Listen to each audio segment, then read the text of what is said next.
नमस्कार मित्रांनो, मी श्री पुराणिक स्वागत करतो आपल्या सगळ्यांचे आठवणींची ओंजळ या चॅनलमध्ये.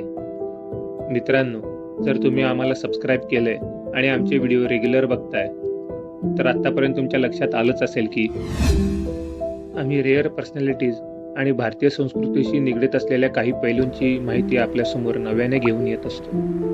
यावेळी एक असाच विषय घेऊन आपल्यासमोर आलो आहोत, जन्म मृत्यूचा फेरा. मला माहिती आहे मित्रांनो, या विषयाबद्दल बऱ्याच जणांचे वेगवेगळे समज आणि वेगवेगळे विचार आहेत. तरीही हा विषय एक वेगळ्या पद्धतीने आपल्यासमोर मांडायचा आमचा एक छोटासा प्रयत्न. तर आमची ही कहाणी सुरू होते आकाश या पात्रापासून. आकाश हा एक आर्किटेक्ट इंजिनियर आहे. नुकताच एक मोठा प्रोजेक्ट संपवून तो थकला होता. त्याला काही दिवसासाठी शांतता हवी होती. आकाशला तशी आधीपासूनच थोडीशी शांतता आणि एकांत प्रिय आहे. त्यामुळे त्यांनी या शहराच्या गोंधळापासून दूर जाऊन शांततेत काही दिवस घालवण्याचा विचार केला. याच विचारात आकाश रात्री झोपतो. दुसऱ्या दिवशी आकाश उठतो आणि ठरल्याप्रमाणे एका दुर्गम गावात जायला निघतो. शहरापासून दूर जात असताना त्याला शांतीपूर नावाच्या गावाचा बोर्ड दिसतो. तो शांतीपूरच्या रस्त्याला लागतो. काही वेळातच आकाश गावामध्ये पोहोचतो. गावाच्या रस्त्याला लागल्यानंतरच आकाशला थोडंसं वेगळं असं जाणवायला लागलं असतं. गावच्या रस्त्याला लागल्यापासूनच आकाशला एक वेगळं फिलिंग आलेलं असतं. पण तो तसाच पुढे जात राहतो. तो गावाला आजूबाजूनी सगळं चेक करून घेतो.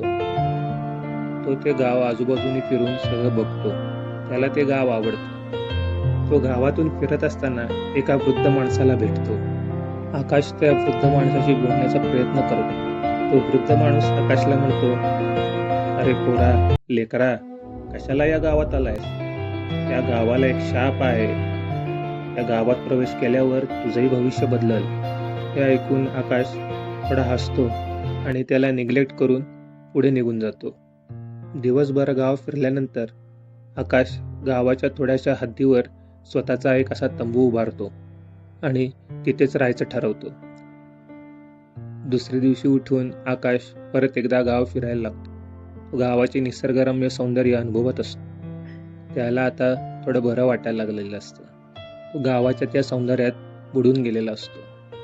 सगळं फिरून झाल्यानंतर तो परत जेव्हा गावात येतो त्यावेळा मात्र त्याला आता गावाची चित्र विचित्र दिसायला लागलेले असते. येथे प्रत्येक जण एक गूढ हास्य घेऊन फिरत असतो असे त्याला वाटते.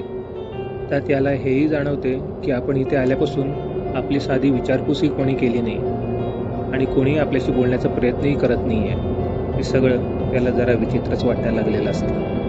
आता मात्र त्याने या गावात राहायचा विचार सोडून दिलेला असतो आणि तो परतीच्या प्रवासाला लागतो. तो परतीच्या प्रवासाच्या तयारीला लागतो. तो आपलं सगळं सामानावरून परतीला जायला निघतो.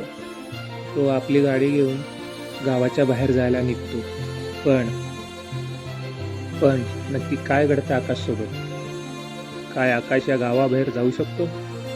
जाणून घेऊ पुढच्या भागात. मित्रांनो, जर अजूनही आपण आमच्या चॅनलला सबस्क्राईब केले नसेल तर कृपया सबस्क्राईब करा आणि या गोष्टीबद्दलचे आपले विचार कमेंटमध्ये नक्की मांडा. भेटू पुढच्या भागात. तोपर्यंत धन्यवाद.